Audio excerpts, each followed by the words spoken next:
dentro anch'io.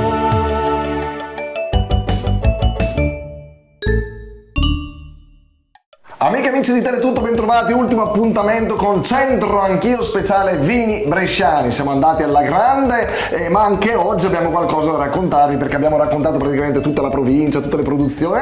Ci manca un pezzettino che è il Montenetto. In realtà un po' di Capriano del Colle ieri, Montenetto, non andiamo a fare confusione, Davide? No, assolutamente, sono due denominazioni concentriche, possiamo dire, cioè Capriano del Colle DOC, Montenetto di Brescia IGT. Cioè sulla stessa collina del Montenetto si può produrre sia Capriano del Colle DOC che Montenetto di Brescia IGT. Sta alle cantine decidere da che parte stare. E dove va? Vabbè, Davide, ci sarebbe tanto di diverse, magari facciamo una puntata speciale Montenetto di Brescia IGT di 40 ore, così tutti inchiodati allo schermo. Come no? 40 ore. Tu e io, scherzi, poi vabbè, io volentieri. Milioni di ascoltatori. Le facciamo durante le sere del Festival di Sanremo, così portiamo vabbè, sì, li freghiamo Vabbè, che c'è da sapere sul Montenetto di Brescia IGT? Montenetto di Brescia IGT sarà a nord della città di Brescia, secondo te? No. Ok, escludiamo il nord, ovviamente, escludiamo il Montenetto. C'è già il Monte Maniva, non può esserci il Montenetto, giustamente. Allora, Monte Altissimo, Burro. Esatto, ti diamo tre alternative. Il Montenetto è a est di Brescia, a ovest di Brescia o a sud? Com'è a sud, però, vabbè, mi ha risposto. Prova a chiedere. Una volta che mi dai un accenno, no, assolutamente, sono inflessibile. Intrasparente sulle risposte. Mentre invece poi i vitigni, il Montenetto di Brescia IGT, qual è il vitigno storicamente più coltivato sul Montenetto? Ti do tre alternative. Il Sangiovese, vitigno famosissimo, il Marzemino, altro vitigno molto famoso, o il vitigno Clinto, altro vitigno molto famoso. Vabbè, chiedo. Ho preso appunti, tutto qua, torno, arrivederci, fa il bravo.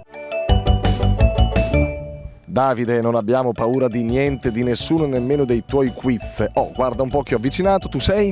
Giuseppe Bugatti. Bene, nome, cognome, codice fiscale, indirizzo. Ciao Giuseppe, grazie per giocare un attimo con noi nei nostri quiz. Allora, oggi nella nostra ultima puntata, stiamo parlando del Montenetto di Brescia IGT. Allora, adesso ti ho tre opzioni, tu mi dici qual è quella che secondo te è quella corretta. Ma qui c'è la risposta giusta. No, qua non c'è, puoi guardare che non c'è.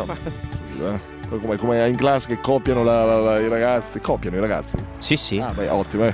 Dov'è la zona di produzione del Montenetto di Brescia IGT? A ovest di Brescia, a est di Brescia o a sud di Brescia? Il Montenetto? Ovest. Questa è la risposta che dà il nostro Giuseppe. Caro Davide, segna. La seconda e ultima. Qual è il vitigno, secondo te, Giuseppe, storicamente più coltivato nell'area Montenetto di Brescia IGT? Sangiovese, Marzemino o Clinto? Sangiovese. Però mi pare anche abbastanza convinto. Va bene, grazie. Sempre la A. Grazie Giuseppe, in bocca al lupo per tutto. Grazie. Davide, arrivo. Giuseppe il profe è stato simpatico, disponibile, gentile e lui ridacchia come a dire cacarato. Essendo stato studente anch'io, a me piace vedere gli insegnanti che sbagliano, perché così gli insegnanti sono umani. Ma che studente hai fatto? Tu hai fatto lo studente fuori dalla porta? No, dai, non sono uscito tante volte dalla porta, sono stato abbastanza bravo nel comportamento.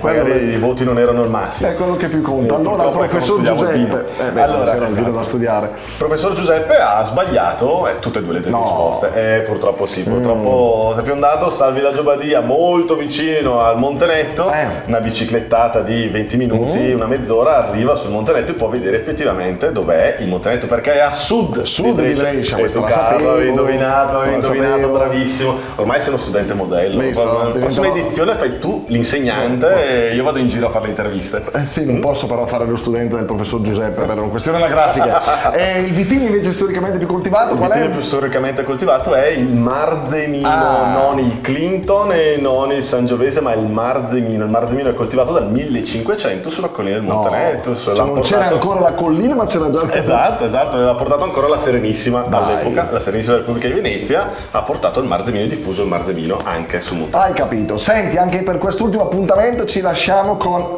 due oggi, dai, per salutarci, due raddoppiamo, dai, così facciamo una cosa eccezionale, due paroline in dialetto bresciano legato al mondo del vino? Cosa? Allora, parlando di cantina, Tröbe. Tröbe. Il Vitröbe, Vitröbe, il vino torbido. Il Vitröbe è il vino non ancora pronto, che ha dentro ancora i lieviti, la feccia, che quindi deve ancora, diciamo, fare il deposito prima di essere, può anche essere filtrato, ma di modo che diventi limpido e potabile. E diciamo che con un vino Tröbe tu fai molto fatica a ubriacarti, che quindi a denta ströt. L'ubriaco e lo stretto. Esatto, me dente mio ströt a bere al Vitröbe, perché è il mio bu, quindi il mio tatto. Va bene, non bevete neanche voi. No, neanche il vino Tröbe, magari lo evitiamo, e quando il vino è invece giusto, con moderazione. Bene, grazie davvero per queste piacevoli chiacchierate che ci hai regalato, caro Davide. Grazie a voi per averci seguito sempre in modo così affettuoso. Magari prossimamente faremo altre puntate legate ai vini bresciani. Grazie a tutti, ciao, alla prossima, arrivederci. Ciao a tutti. Centro Anch'io.